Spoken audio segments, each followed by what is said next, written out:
What is going on, Badger fans? Welcome to Locked On Badgers. As always, great guest. We're getting Rajeev on weekly, and I'm so excited for it. We're going to talk final thoughts from Nebraska, a lot of interesting stuff there, plus our highs and our lows from this last weekend, and a lot more. All that on today's Locked On Badgers. Let's go.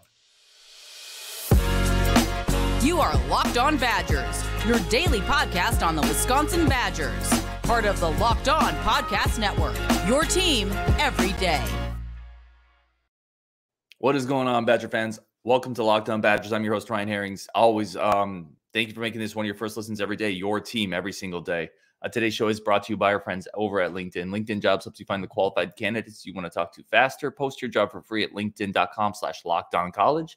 That's linkedin.com/lockedoncollege. Post your job for free. Terms and conditions do apply.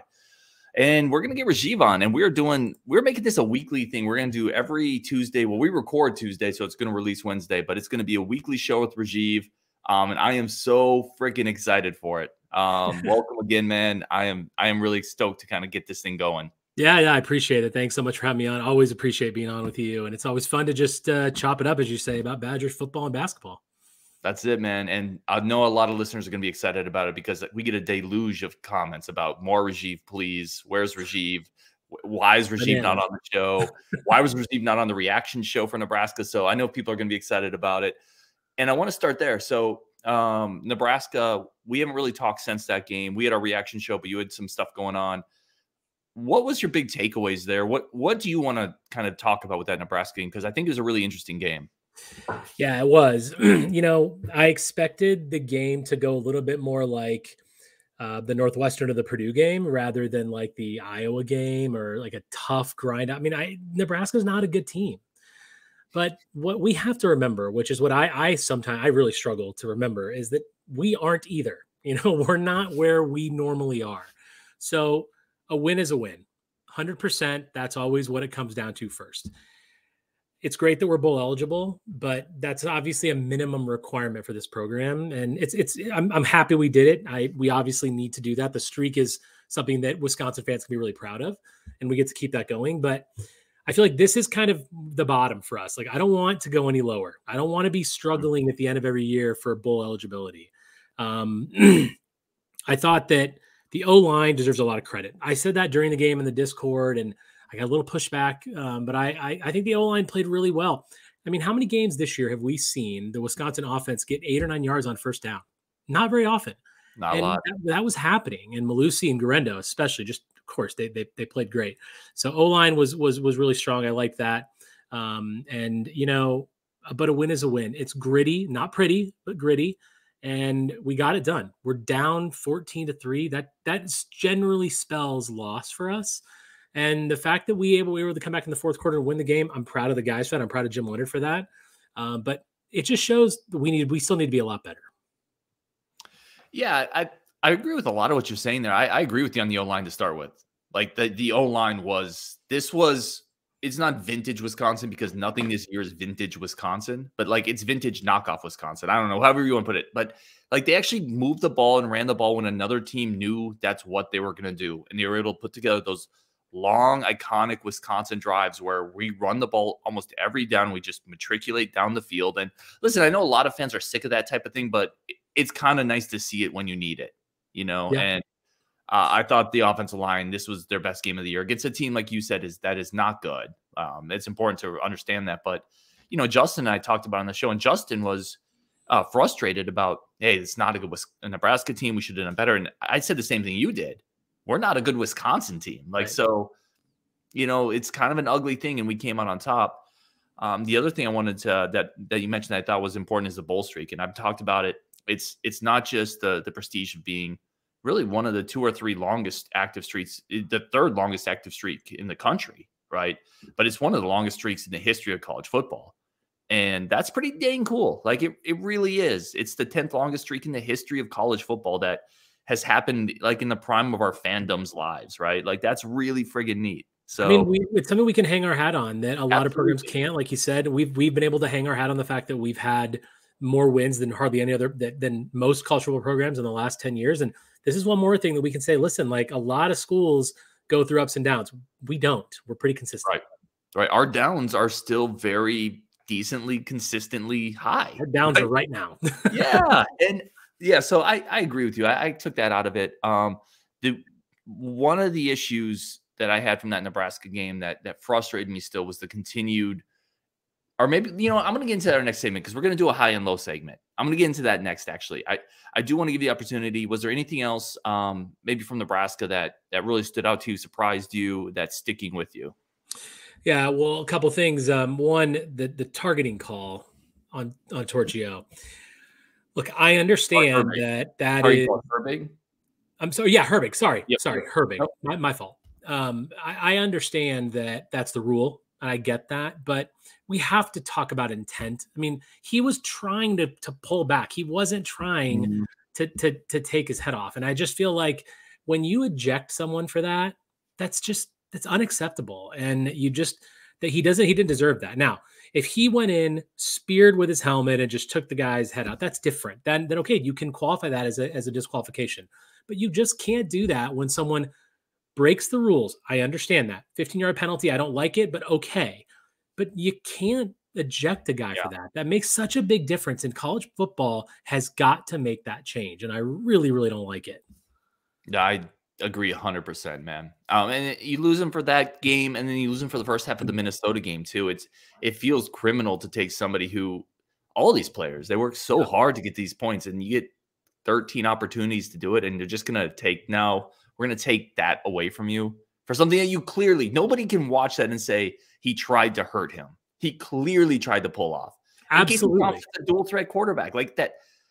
I'm not saying that you don't get the same protection as a dual threat quarterback, but he clearly tried to pull off a quarterback that had been running throughout the day. Totally. I've got some other things from the Nebraska game, but they're going to be part of our high-low. Oh, I love it. So one of the segments, we had a couple segments we're going to try to make that we do every week. Now that I got Rajeev on consistently, we're going to do a high and low segment from the previous weekend every week. Let's start here, Rajeev. I'm going to kick it over to you. Let's start with your low. My lows. Okay, I do have a couple. I'll do it. First one, passing game in general. We had 83 yards passing, 8 of 18 against a bad Nebraska team. That's simply And listen, I was one after the Maryland game that was like, oh, the wind, not the wind, the rain, everything, the weather was bad. The weather was bad in Lincoln, but not this bad. Not to the point where Mertz needs to throw that horrific interception. I mean, Nebraska, over the 6 games prior to playing us, they were giving up an average of 224 passing yards a game, and we had 83. We're not that much worse than the teams they were playing. We're not worse at all in some cases. So the passing game has just got to be better. And I believe in Mertz still. I want him to be our starter next year unless something crazy happens in the transfer portal. But, we've just got to make changes. And I just can't keep seeing that over and over because it's just, we're a better program than that. And especially this first half, 4 of 10, I think for 17 yards. I mean, what in the world is that? Now, I know we ran the ball a lot, and that's fine because it was working. But that should help your passing game when you do pass because you can throw out of the play action, and you should be able to have better statistics than 8 of 18 for 83 yards. Big low for me. Yeah, that's very similar to my first low, so I'm just going to add a tiny bit to it. The passing game, that doesn't look like football in 2022 with that type of statistical output. It looks like you're playing in the 60s or something. But the other thing I'd add on to the offensive woes that really frustrated me is there is an inability or just an unwillingness to put the ball in playmakers' hands on this offense. And I've talked about Grendo so much, I'm not going to say it again, but it's also stuff like, we run one jet sweep and it'll get 27 yards or so. And then we just literally never go back to it. It's kind of just mind blowing to me. There's things that work occasionally. Try it again. I swear to goodness, the wheels won't fall off if you run 2 jet sweeps in a game. And if I can just say one thing on the jet sweep that drives me crazy is why aren't you, if you're not going to run it, why aren't you faking it? Why aren't you putting a guy in motion, not giving him the ball, handing it off to Allen or Garendo and letting him go? That's fine. Give the defense something to think about, just like we give the offense something to think about with the way we play defense. Just do something different. Don't, even if you run it once a game, I want to see that run action multiple times. Well, and especially when you've shown it, right? Like, yes. Like you said, you've run it once, it was successful. I swear to goodness gracious, You're not playing 4 Dick Buckuses here. If you put a guy in motion, there's going to be linebackers taking false steps. Okay, Yeah. Yes. just do it. Oh, So well, give me another low if you have another one. Yeah, well, the other one was going to be the Herbig targeting call, which I already kind of talked about, and I just feel like that's a low, not only just for our game, but just a low for college football right now in general that really needs to change.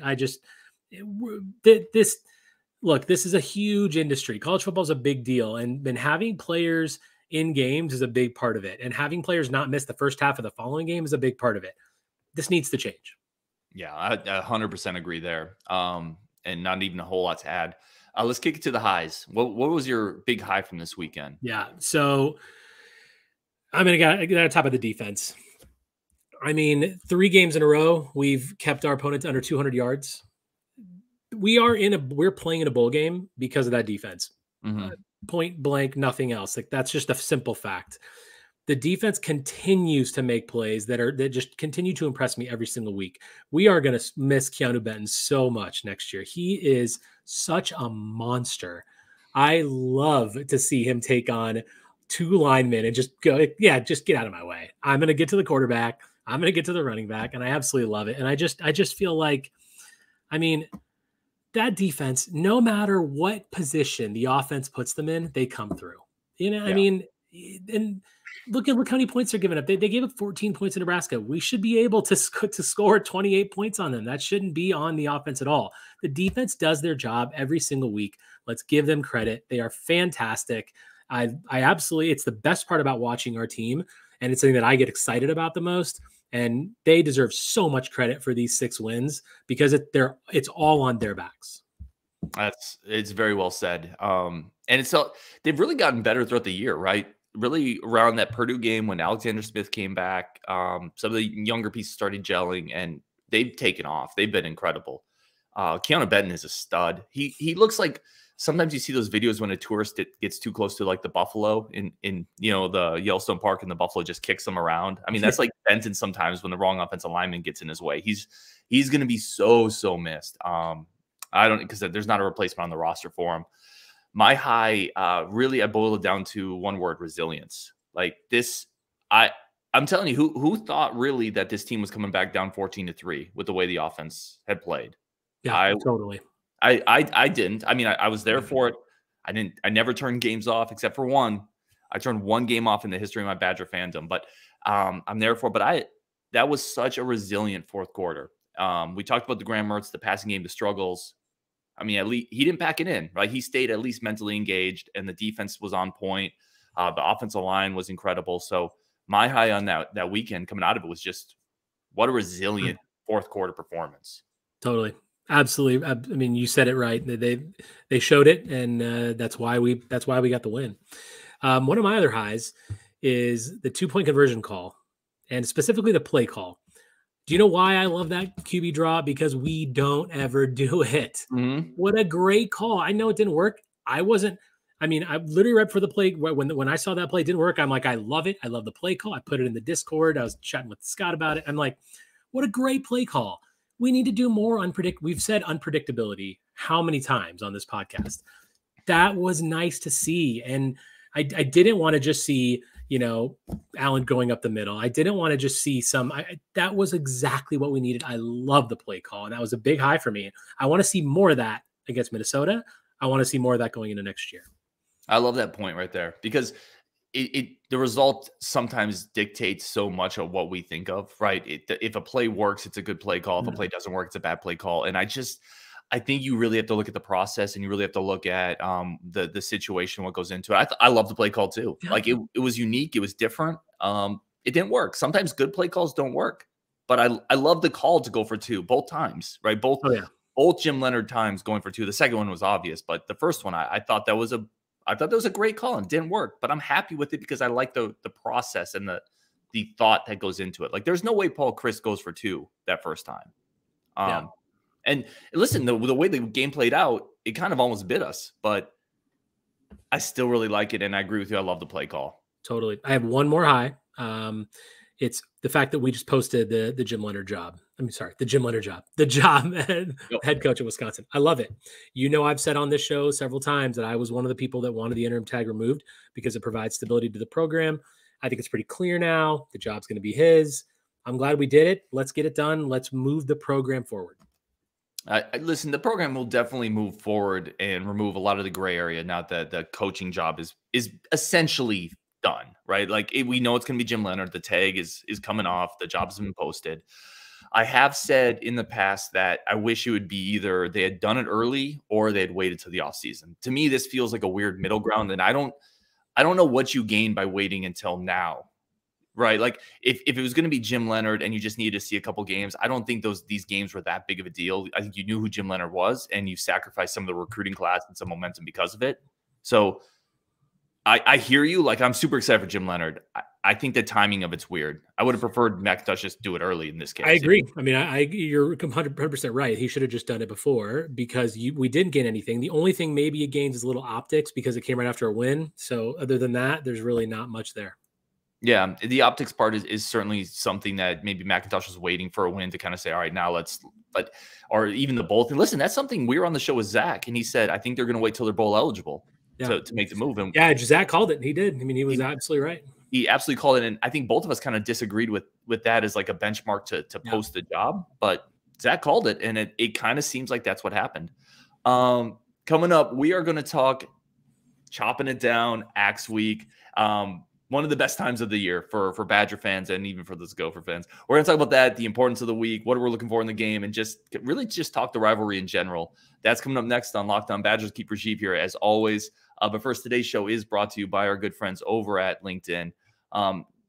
These days, every new potential hire, everything you're doing as a small business, getting people in the door it's stressful and it's high stakes. You can't afford to bring in people that aren't going to fit into your culture, that aren't going to fit into your business. It's hard to find the right people, and it's hard to get rid of them if they're not the right people.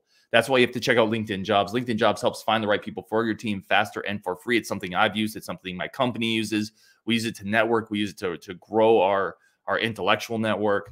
It's the largest professional network in the world for a reason. They have simple tools, screening questions to ensure that the right people are interviewing for your job. Nobody going in there that has no business wasting your time and wasting their time, quite frankly. It is win-win, and it's why small businesses continue to rate LinkedIn Jobs as the #1 spot in delivering quality hires versus leading competitors.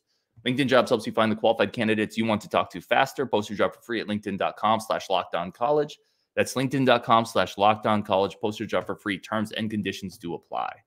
I want to thank everybody again for tuning in to Locked On Badgers. We have a special challenge this week. Bring Rajeev in. I don't even know if I've told Rajeev this, but Locked On Gophers, Locked On Badgers, we're doing a Locked On challenge. Who can get the most new subscribers this week? Which channel? So listen, I'm not one of those shows who really goes out of my way to ask, like, subscribe, please subscribe, hit that button.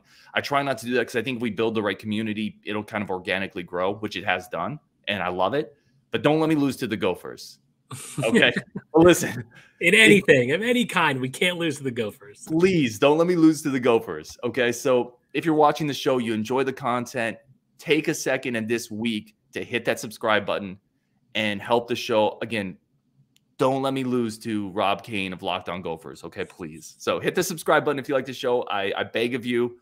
I will never beg of you for subscribers again. Okay, so let's do it this week. Let's build it up. Let's beat the Gophers. And with that, listen, it's Axe Week, Rajeev. And what is, early on in podcastum, when I was doing the BuckyCast, we had Justin and John on, and we talked about what this rivalry means to us. I'm curious what this rivalry means to you as a Badger fan.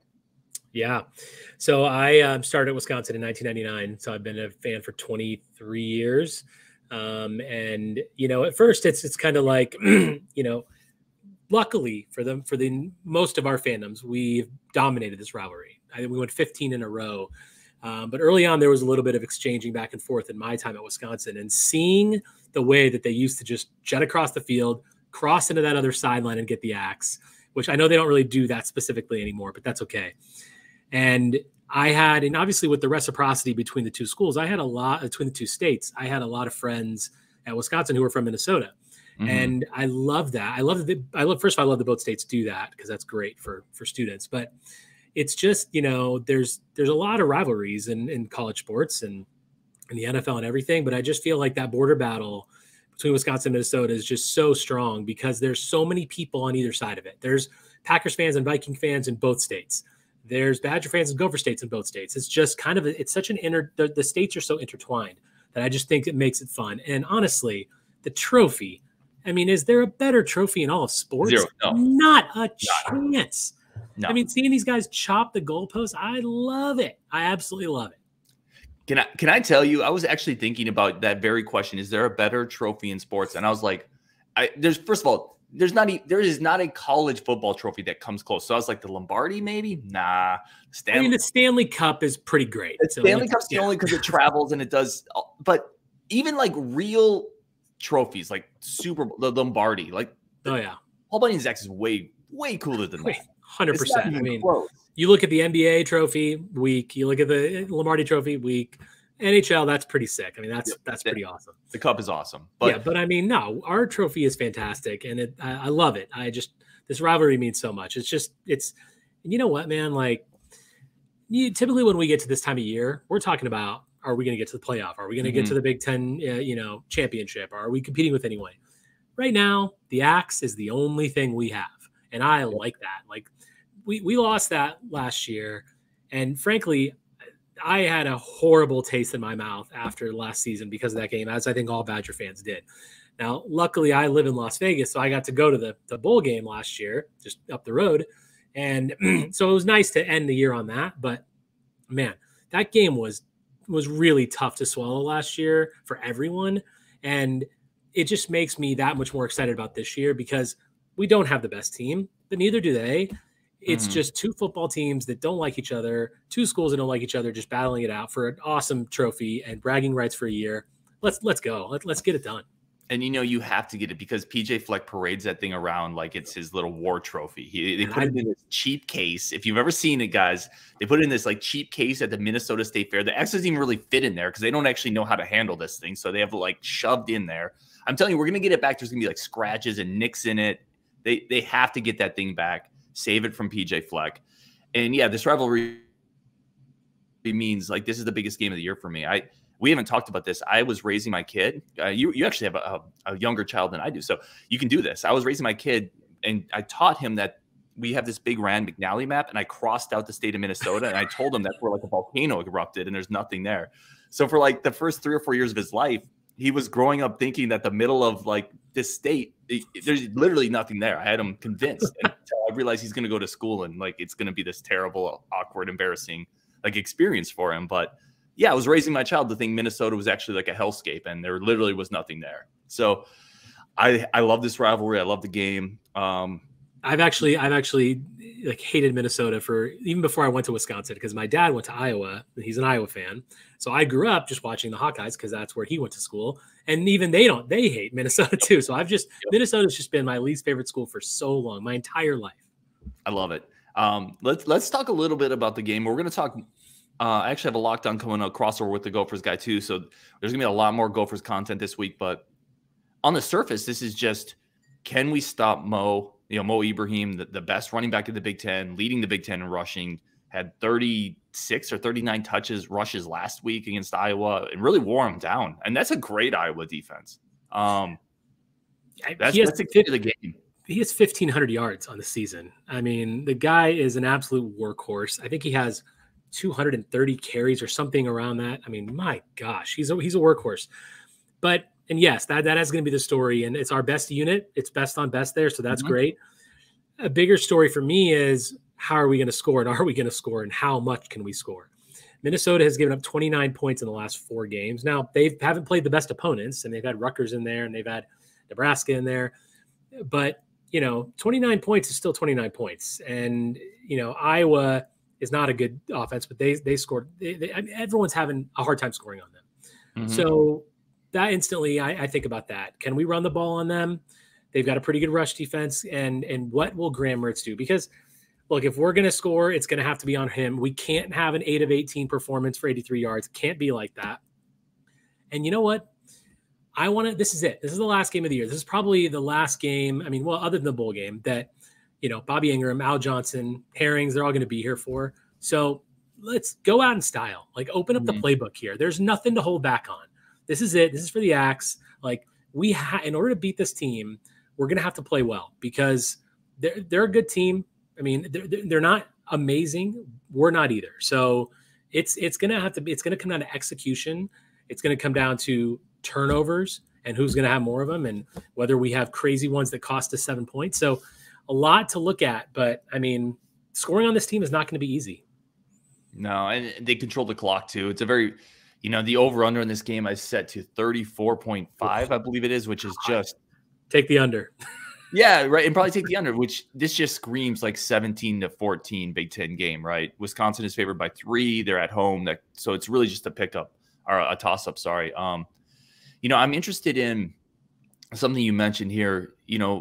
We were playing the Nebraska game, and Bobby Ingram went incredibly conservative. Not to go back to that, but first down runs, I think it was on 89% of their play. It was some ridiculous amount.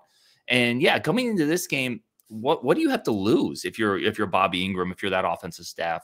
Because what they've done recently hasn't worked. So I would hope that they mix it up a little bit, get a little more creative, because this is a Minnesota team that's been tough to score on.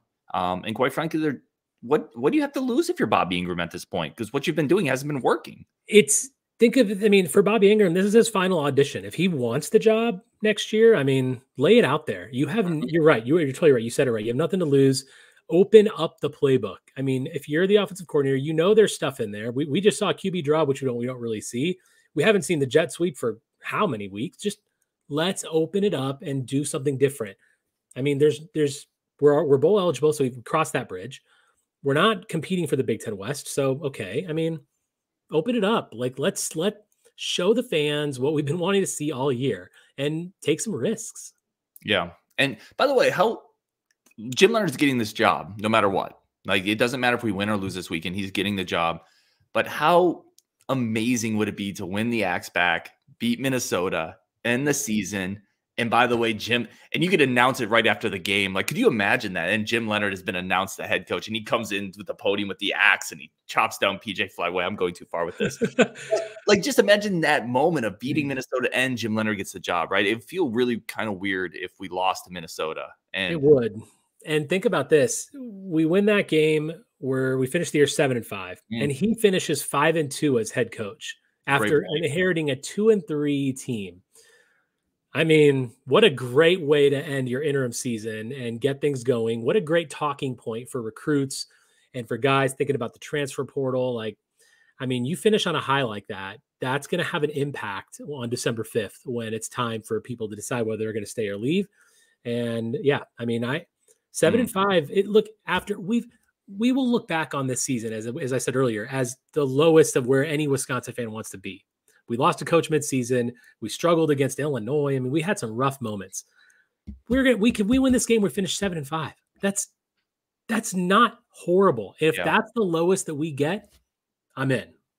That's a great point, man. Because I remember we talked, I think right after Illinois, I think you and I talked, and we said, God, can they get bowl eligible? What miracle would it take? And I guess the miracles was Jim Leonhard, right? The straw that stirs the drink. And even his 2 losses, you have an overtime loss on the road to Michigan State. Not a good team, but road Big Ten game in overtime. And then you have an overtime or a road loss to Iowa and Kinnick. That's all you dropped. If you do end up beating Minnesota, that's why Minnesota is such a linchpin game, right? Because if you win Minnesota, you can really paint this as a really successful thing. It's so hard to paint it as really successful if you do end up dropping to Minnesota just because it's Minnesota, because it's in Madison, because you need that axe back. And the other thing, you talked about Benton. You talk about a big boy game. Mo, Ibrahim, they're great center, that big offensive line for Minnesota. This is Benton's moment right here, because they're going to come at him 40 times this game. Yep, he needs to clog that up. He needs to get penetration and let the linebackers get in there and do their job. That's exactly what he's there for. And I expect him to have, come on, man, he's a senior. Let's do it. Let's go out in style. And he's a guy who deserves to go out with the axe, by the way, among many other seniors on this team. Garendo, Torchio, Beach, a lot of really, beloved is the wrong word, but a lot of seniors who have really put a lot of blood and time into this program. Yeah.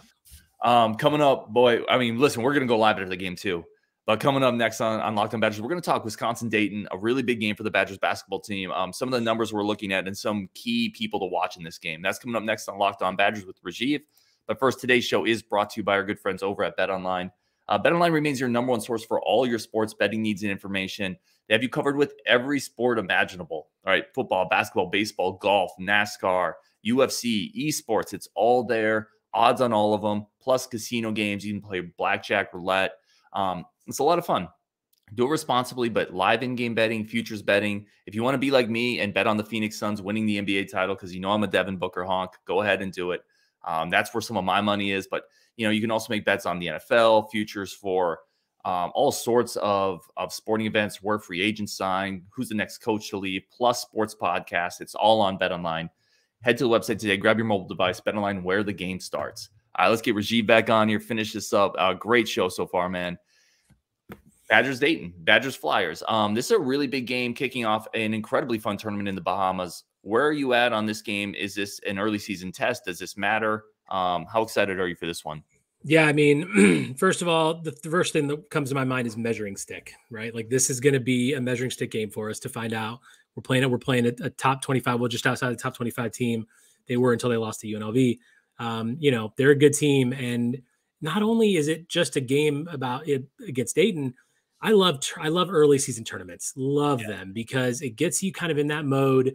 We all know what the college basketball season's about. It's about March. And this is kind of that good way to prepare for that. And if we win against Dayton, we're most likely going to play Kansas the next day. What an amazing 2 days of college basketball if we get to see Dayton and Kansas. And even if we lose, we could probably NC State. I mean, I love tournament basketball. But yeah, this team, they returned 7 of their 8 top scorers and all 5 returning starters. They've got a lot of talent on this team. And, their big guy, Jaron Holmes, he's, he averages, I think, 14 points right now. But they've got a lot of height. Mm-hmm. They have four of their key contributors are 6'8" and taller. 2 of them are 6'10". And that height is going to be a problem for us. So I see this as a big measuring stick because, this is a team that's going to be in the tournament. This is a team that's probably going to potentially could be a top 4 seed, maybe top 5 line. So, I mean, how good are we? We've got a lot of new players who we're really excited about. And we've got a lot, we know we have some talent and depth. So how are you going to do when you play against a team like Dayton? Can you hold your own? Are we going to have stretches where we don't score for 10 minutes? This is what we're looking for. To answer your last question, yes, there are going to be maybe not 10 minutes. We are going to have some stretches where we don't score for a while. But everything you said is totally right. Like measuring stick is a great way to put it. Dayton out of the A10 has always been a really good mid-major team. They can pretty consistently win 19 to 25 games. A couple of years ago, they were a top 10-ish team. So this is a really good measuring stick, a lot of size, like you said, and a team that kind of plays a similar brand of defensive basketball to the Badgers. They don't give up a lot of points. They slow it down. They're in the 300s in tempo. So it's a team that is going to maximize possessions. You can't turn it over against them. And defensively, they really, one of the key things I'm looking for, we talked about it before, this team is a better shooting team than we had last year with the Badgers.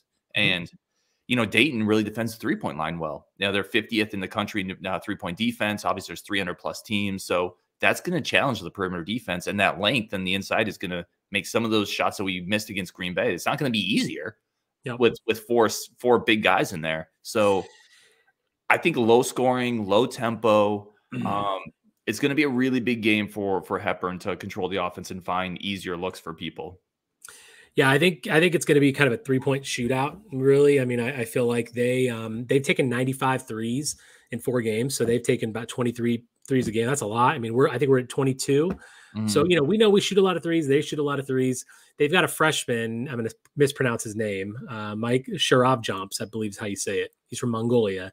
This guy has got a serious talent, and he was not on their team last year, obviously, but he's taken 23s. He's shooting 45%. I watched some of the UNLV highlights, a game that they actually lost, but this guy is really, really good. But I think the key for us defensively is, can we, pressure that 3-point line because they're going to shoot a lot of them, and can we defend Jaron Holmes inside? UNLV did a really, really good job of denying Jaron Holmes the ball, and he scored 2 points, and he struggled the whole game, and that's why they lost. So, we've got to be able to find ways to get some of these guys out of their game because they've got all 5 of their starters can score, and they're all talented in different ways, and they're going to shoot a lot. So, yeah, I mean, I think a 3-point battle, though, ultimately, it's going to come down to that. And if we're shooting the way that we can, great. I mean, if Connor, CG, and Mr. Indiana can come through and just start draining threes, then we'll be fine. He is. I was looking up for last show. He is leading the team in 3-point attempts per 40 minutes, which I love. I love it. What is it? What is it? What is his 3 points per 40 total? I don't. He's shooting 6.5 threes per 40 minutes. 6.5. Okay, yeah, that's good. Yeah, I love it because that's what we were wondering. Will he have the green light? And so far he has, and he's hunted his shot, and guard has been good with that. And I think that's the role you need to continue to use him in. The other part of this is that we've seen the rotation. So there's 7 guys. And I wanted to kind of kick this back to you. There's 7 guys who are consistently getting minutes. It's the 5 starters, and then it's Carter Gilmore and a Sejan. Yep. Is there anybody from that second group that you're really looking to step up? It's the Lindsay, the Neath, the Kamari McGee group. Is there somebody there that you're surprised isn't playing as prominent of a role? Yeah, 100%. It's Kamari McGee for me, because I think we all had expectations of him coming in and being a more higher impact player. He hasn't scored a point. That's which wild. That's a little surprising for the guy that transferred from GB. So yeah, I mean, look, Chucky's going to need some rest, and I want him to come in there and be a reliable point, and I want him to step up. I mean, he's the guy that can work. We said before the season, he should be able to work his way into that rotation. We expected him in that rotation. Mm-hmm. And now he's kind of being one of those guys to fall down. And I want that to turn around now early and get in there, be aggressive defensively. He's so quick. He needs to drive. He needs to score. And if he does that, I think we could have a good game. So yeah, he's the guy that I'm looking for to step up. Yeah, I agree with you there. So, another role I really thought he would be a little more active in is just picking up some fouls on the other team, getting in the paint, getting banged around, getting teams in the bonus, getting to the free throw line.